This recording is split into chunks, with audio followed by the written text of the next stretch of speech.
Bonjour à tous et bienvenue dans ce journal de Birmu TV du 3 janvier 2022, qui vous est présenté par Alondra Clémentine. Au titre du journal. Coup d'État au Soudan. Abdallah Hamdok, le Premier ministre, démissionne après des manifestations de masse. République démocratique du Congo. Fayulu du Congo demande la fin de la loi martiale dans les régions du Nord Kivu et de l'Ituri.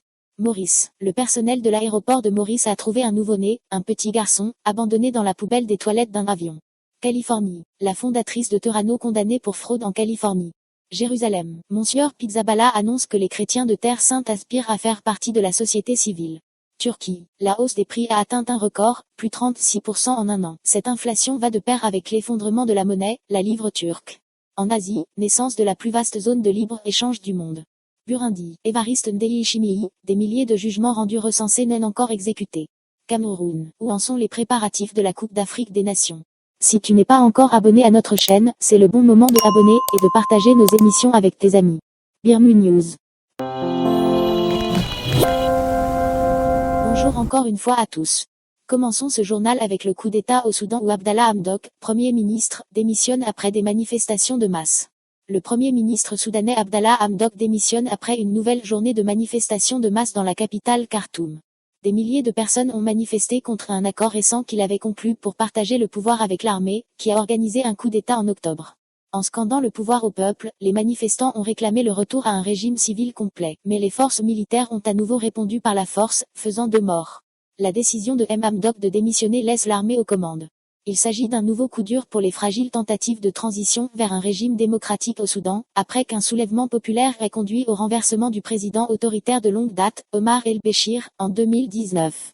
Dans une allocution télévisée, Hamdok indique que le pays se trouve à un tournant dangereux qui menace toute sa survie. Il affirme avoir fait de son mieux pour empêcher le pays de glisser vers le désastre, mais que malgré tout ce qui a été fait pour parvenir à un consensus, cela n'a pas eu lieu. Les dirigeants civils et militaires avaient conclu un accord difficile de partage du pouvoir après le coup d'État perpétré par l'armée le 25 octobre et la mise en résidence surveillée du Premier ministre Hamdok. Selon l'accord conclu avec Hamdok en novembre, le Premier ministre rétabli dans ses fonctions était censé diriger un cabinet de technocrates jusqu'à l'organisation d'élections. Mais le pouvoir du nouveau gouvernement civil n'était pas clair, et les manifestants disent ne pas faire confiance à l'armée. Des milliers de personnes étaient dans les rues de la capitale Khartoum et de la ville d'Omdurman dimanche, scandant et demandant aux militaires de laisser la politique tranquille. Sur les réseaux sociaux, des militants affirment que 2022 sera l'année de la poursuite de la résistance. Plus de 50 personnes sont tuées lors de manifestations depuis le coup d'État, dont au moins 2 dimanches, selon le Comité central des médecins du Soudan, organisation pro-démocratique.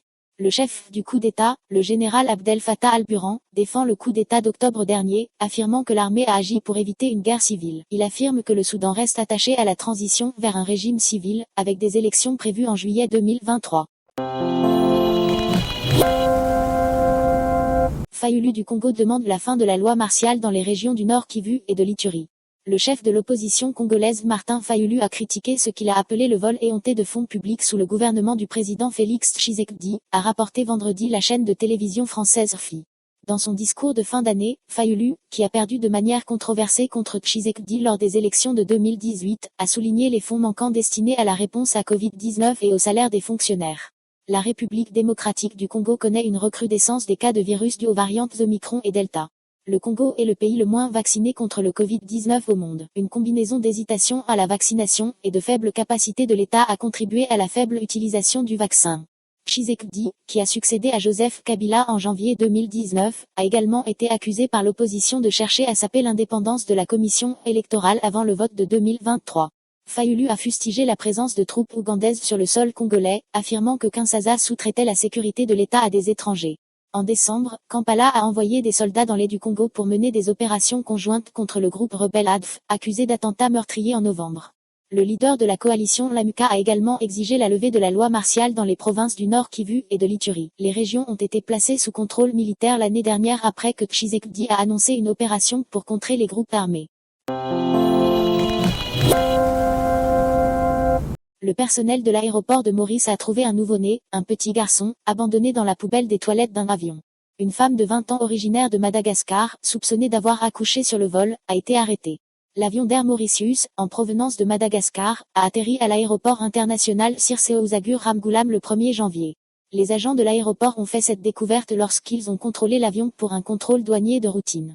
Ils ont remarqué qu'il y avait du papier toilette taché de sang et ont transporté d'urgence le bébé dans un hôpital public pour le soigner. La police de l'aéroport a également interrogé les passagers. La femme soupçonnée d'être la mère de l'enfant, qui avait d'abord nié que le garçon était le sien, a été soumise à un examen médical qui a confirmé qu'elle venait d'accoucher. Elle a été placée sous surveillance policière à l'hôpital. Elle et le bébé se porteraient bien. La femme malgache, qui est arrivée à Maurice avec un permis de travail de 2 ans, sera interrogée après sa sortie de l'hôpital et accusée d'avoir abandonné un nouveau-né. La fondatrice de Terrano condamnée pour fraude en Californie. Elizabeth Holmes, ancienne vedette de la Silicon Valley qui promettait de révolutionner les tests sanguins avec son entreprise Terrano, a été condamnée lundi pour fraude par un tribunal de Californie. Après plus de 3 mois de procès et 7 jours de délibération, le jury du tribunal de San José l'a reconnue coupable d'escroquerie envers des investisseurs, mais l'a acquittée de certains chefs d'accusation et n'a pu se mettre d'accord sur d'autres faits qui lui étaient reprochés. Cette condamnation expose cette femme de 37 ans à plusieurs dizaines d'années de prison, mais la peine sera prononcée à une date ultérieure par le tribunal fédéral. Elizabeth Holmes reste en liberté sous caution, une mesure dont les conditions doivent être réexaminées la semaine prochaine. Pressée de dire si elle comptait faire appel de sa condamnation, la patronne déchue n'a fait aucun commentaire à sa sortie du tribunal. Elizabeth Holmes avait fondé Terrano en 2003, à l'âge de seulement 19 ans, et promettait des outils de diagnostic plus rapides et moins chers que ceux des laboratoires traditionnels. À l'aide d'un récit soigné, elle était parvenue en quelques années à gagner la confiance de sommités et à lever des fonds auprès d'investisseurs prestigieux, attirés par le profil de cette jeune femme, une rareté dans le monde masculin des ingénieurs californiens. La belle histoire. Elle arborait notamment au début des années 2010 un pull noir à col roulé, en référence explicite au fondateur d'Apple Steve Jobs, à qui l'univers de la tech comparait sans cesse la jeune chef d'entreprise lorsqu'elle était au fait de sa gloire. L'ex-secrétaire d'État Henry Kissinger l'a soutenue, tout comme l'ancien ministre de la Défense Jim Mattis ou le magnat des médias Rupert Murdoch, qui a investi plus de 100 millions de dollars dans Terrano. Au plus fort, l'entreprise était valorisée à près de 10 milliards de dollars, et Elizabeth Holmes, actionnaire majoritaire, était la tête d'une fortune de 3,6 milliards, selon le magazine Forbes. L'histoire était belle. Enfant, elle avait horreur des piqûres d'aiguilles lors des prises de sang. Elle allait donc inventer une machine simple, rapide et efficace qui permettrait à tous de mener des centaines de diagnostics sanguins à partir d'une seule goutte de sang prélevée sur le bout du doigt. La descente aux enfers. Mais en 2015, le Wall Street Journal a relevé l'immense peau aux roses, la machine fabuleuse promise par Terrano n'a jamais fonctionné. Devant le tribunal de San José où le procès s'était ouvert début septembre 2021, une femme enceinte a raconté comment elle avait cru, à tort, avoir fait une fausse couche après avoir utilisé l'un des tests de Terrano. Des employés ont témoigné avoir prévenu la patronne de leurs doutes sur le fonctionnement des machines. Certains ont aussi raconté à la presse les mensonges à répétition de Holmes à ses équipes et à des investisseurs. Pour certains, elle a incarné ce mantra de la Silicon Valley, Fake it till you make, qui fait semblant jusqu'à ce que tu y arrives. Elizabeth Holmes a plaidé cette bonne foi devant le tribunal. Nous étions sur la bonne voie pour accomplir nos objectifs avant que l'entreprise ne s'effondre, avait-elle raconté à la barre. L'échec n'est pas un crime, persévérer et ne pas y arriver n'est pas un crime, avait de son côté lancé son avocat, Lance Wade, au début du procès. Holmes a tenté jusqu'au bout de sauver son entreprise, ne vendant jamais une part, a ajouté l'avocat, voulant pour preuve de la bonne foi de sa cliente le fait qu'elle a coulé avec le bateau. L'accusation a fait, elle, une toute autre lecture de ce conte de fées ayant tourné au cauchemar financier. Holmes a choisi la fraude plutôt que la faillite, elle a choisi d'être malhonnête, avait asséné dans ses réquisitions le procureur Jeff Schunk. Ce choix était non seulement impitoyable, mais encore criminel, avait-il lancé au juré. Selon les services du procureur, l'ex-entrepreneuse a délibérément trompé ses partenaires pour lever des fonds, plus de 700 millions de dollars en tout. En forme de réponse, Elizabeth Holmes a assuré au juré que sa relation amoureuse avec son ex-directeur des opérations, Ramez Shsoni Balwani, qui sera jugé séparément, avait été émaillée de relations sexuelles forcées et qu'il était responsable des problèmes techniques de son entreprise. MGR Pizzaballa annonce que les chrétiens de Terre Sainte aspirent à faire partie de la société civile. Dans son homélie du 1er janvier 2022, le patriarche latin de Jérusalem, MGR Pier Battista Pizzaballa, a formulé ses espérances de paix et réconciliation pour la nouvelle année, exhortant les chrétiens de Terre Sainte à être des héros de bonnes nouvelles, et non des prophètes de malheur.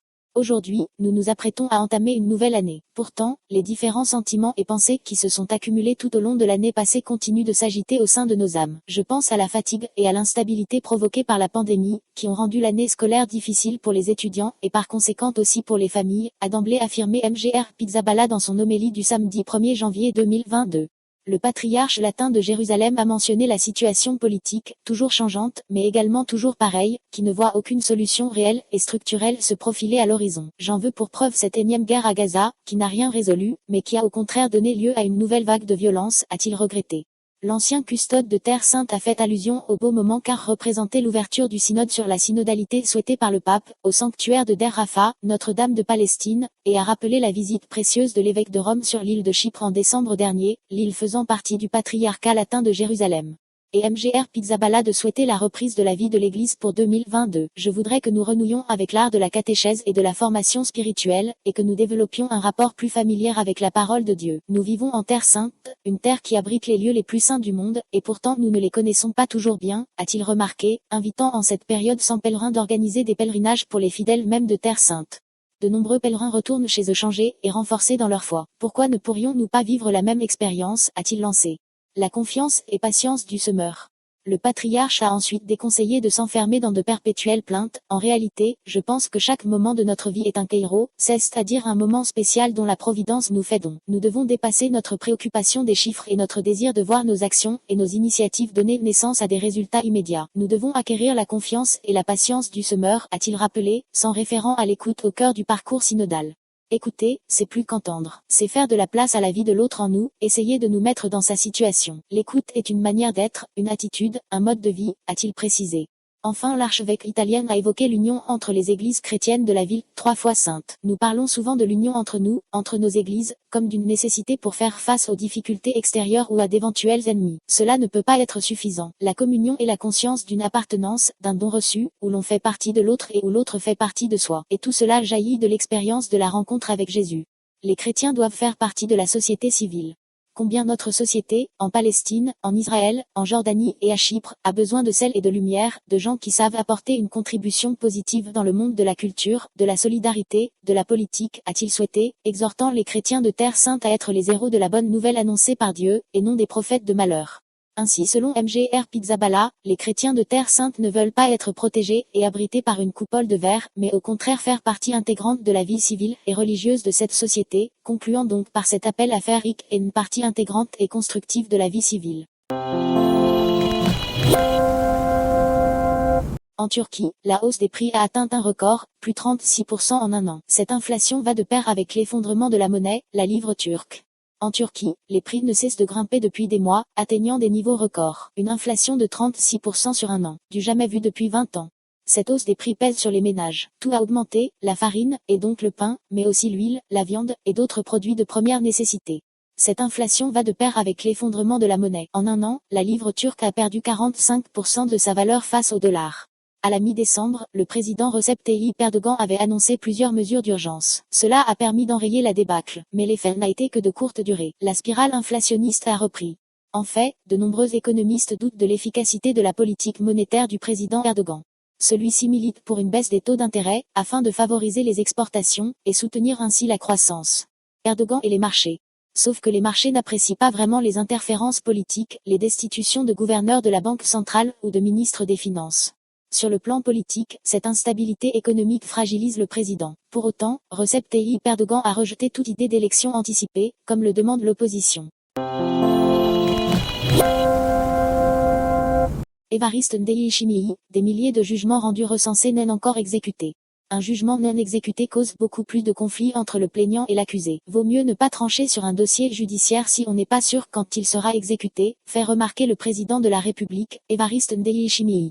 C'était ce mercredi 29 décembre au cours de sa conférence publique au stade Intoiri en mairie de Bujumbura. Il a fait une promesse, il va falloir en 2022 que tous les jugements rendus soient exécutés rapidement afin de procéder à la clôture des autres dossiers. En plus de l'exécution des jugements rendus, le président de la République a recommandé que les procédures judiciaires soient plus rapides. À partir de l'année prochaine, notre vision est que chaque dossier judiciaire soit clôturé dans moins de 3 mois. On fera tout ce qui est possible avec les magistrats et les juges pour que les jugements soient rendus même dans 2 semaines. Pour ceux qui ont épuisé tout le processus d'appel, mais qui trouvent encore des lacunes dans les jugements rendus, le président de la République les a exhortés à saisir le Conseil supérieur de la magistrature qu'il préside. Nous avons récemment mis en place le secrétariat permanent du Conseil supérieur de la magistrature composé de juristes chevronnés. Ils pourront analyser tous les dossiers, a-t-il fait savoir. Selon lui, le Conseil supérieur de la magistrature pourra désormais punir les juges qui commettront des erreurs par mégarde ou exprès. Selon le chef de l'État, dans un pays où il y a la bonne gouvernance, la justice doit faire son travail pour que tous les conflits soient bien réglés, la justice doit être renforcée pour que les conflits dans la société soient bien résolus, qu'il n'y ait pas de forme d'injustice. Ainsi, il a rappelé l'importance de la mise en place des conseils de notables collinaires. Nous avons constaté qu'il y a des problèmes au niveau des tribunaux de résidence, des juges qui ne peuvent pas facilement se rendre sur terrain. Pour y remédier, on a pensé à mettre en place ces conseils de notables collinaires. Et d'appeler la population à élire des notables collinaires connus pour leur probité, leur impartialité et leur neutralité. La population ayant des problèmes avec la justice était nombreuse au stade Intoiry. Le chef d'État leur a demandé de s'adresser au secrétariat permanent du Conseil supérieur de la magistrature. Le chef de l'État s'est exprimé sur le rapport de la CVR qualifiant les crimes à grande échelle commis par le régime de Michel Micombero de génocide contre les Hutus. Il n'y a pas d'ethnie qui a massacré une autre, a-t-il déclaré tout en appelant les Burundais à dépassionner ce débat. Le président de la République, Évariste Ndayishimiye, a répondu aux questions en rapport avec l'incendie qui a ravagé la prison de Gitega avec un bilan de 38 prisonniers morts et de 69 autres blessés. Selon lui, le bilan s'est alourdi, il y a eu 64 morts, ils ont été enterrés, et il y a même eu une prière pour ces disparus. Tout le reste, ce ne sont que des rumeurs sur cet incendie dû à un court-circuit suite au branchement anarchique, a-t-il tenu à préciser. Cameroun, où en sont les préparatifs de la Coupe d'Afrique des Nations? La 33e édition de la Coupe d'Afrique des Nations doit débuter le 9 janvier 2022 au Cameroun. Un mois avant le coup d'envoi de la compétition, l'état de préparation de l'événement et notamment du stade de Lambé suscite doutes et inquiétudes. Le 9e janvier à 18h, les travées de l'ultramoderne stade de Lambé, dans la banlieue de Yaoundé, résonneront sous la clameur d'un public euphorique. Le coup d'envoi de la 33e Coupe d'Afrique des Nations 2022 qu'en 2022, la plus grande compétition bisannuelle de football du continent, sera sifflé. Devant leur public, dans la plus importante enceinte du tournoi en termes de capacité 60,000 places, les Lions indomptables, l'équipe nationale du Cameroun, tenteront de croquer les Burkinabés. Sur le papier, le tableau fait saliver les observateurs et les amoureux du ballon rond. À un mois du lancement du tournoi, c'est toutefois le doute qui prédomine à la Confédération africaine de football CAF. Le stade de Lambé, baptisé Stade Omnisport Paul Biya, du nom du président éponyme, cristallise les doutes. Le 3e décembre, après 12 ans de travaux, il n'avait toujours pas été réceptionné. La date butoir du chantier était pourtant fixée au 30e novembre. Une société du chantier en grève. Le journal du Cameroun rend compte du blocage de l'avancement du chantier orchestré par la société Razel. Le 2e décembre, l'entreprise de travaux publics est entrée en grève pour réclamer son dû, sachant bien qu'il lui sera bien difficile de se faire payer, après la fin des travaux. Pression et menaces de relocalisation.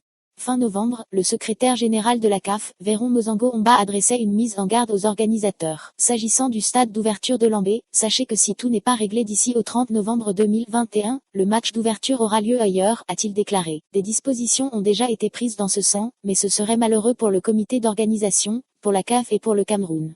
Depuis, le chantier du stade le plus cher d'Afrique se poursuit à un rythme accéléré. Le ministre camerounais des Sports, Narcisse Mouel Kombi, maître d'ouvrage, s'enquiert quotidiennement de l'avancée des travaux. De leur côté, les ouvriers s'affairent jour et nuit. En Asie, naissance de la plus vaste zone de libre-échange du monde. Dès le 1er janvier 2022, ce bloc appelé RCEP, qui comprend notamment la Chine, le Japon, l'Australie et la Corée du Sud, représentera à lui seul le tiers du produit intérieur brut de la planète et le tiers de la population mondiale. L'Asie fait un pas important vers son intégration économique et commerciale. Le partenariat régional économique global Regional Comprehensive Economic Partnership, RCEP, négocié depuis 2011 et qui entre en vigueur ce 1er janvier 2022, devrait donner naissance à la plus vaste zone de libre-échange du monde après un abaissement progressif des droits de douane étalé sur 20 ans. Ce nouveau bloc, qui comprend notamment la Chine, le Japon, l'Australie et la Corée du Sud, représente à lui seul le tiers du produit intérieur brut PIB de la planète et le tiers de la population mondiale. Les baisses de tarifs vont surtout concerner l'industrie manufacturière, moteur de la croissance régionale, davantage que les services ou l'agriculture, un secteur encore très sensible politiquement et qui fait vivre de nombreux habitants. Selon l'analyse menée en 2020 par le Peterson Institute for International Economic, un centre d'études américain, cet accord devrait augmenter de 0,2% le PIB de ces pays signataires, en particulier celui du Japon, de la Chine et de la Corée du Sud. À eux trois, ces pays représentent 80% du PIB du nouveau bloc commercial, et ils ne font pas partie, contrairement aux pays d'Asie du Sud et réunis dans l'Association des Nations de l'Asie du Sud et ASEAN, d'un accord de libre-échange dans la région. C'est la première fois qu'un traité commercial aussi ambitieux lie ces trois poids lourds économiques. Takashi Terada, professeur à l'université d'Oshisha de Kyoto, va même jusqu'à qualifier le RCEP des accords de libre-échange entre la Chine et le Japon, étant donné les gains importants enregistrés par ces deux économies. Nouveau centre de gravité du commerce mondial. La Conférence des Nations Unies sur le commerce et le développement CNUSED, qui qualifie l'URCEP de nouveau centre de gravité du commerce mondial, estime qu'il augmentera les échanges dans ce bloc de 2%, soit environ 42 milliards de dollars, 37 milliards d'euros. Ces gains proviennent de la baisse des tarifs douaniers, mais surtout du détournement d'une partie des échanges avec le reste du monde. Et voilà, c'est par ici que prend fin les titres d'aujourd'hui le 3 janvier 2022. Vous étiez avec Alondra Clémentine. Nous vous invitons à vous abonner à notre chaîne d'actualité Birmu TV et à nous trouver sur notre site. À bientôt.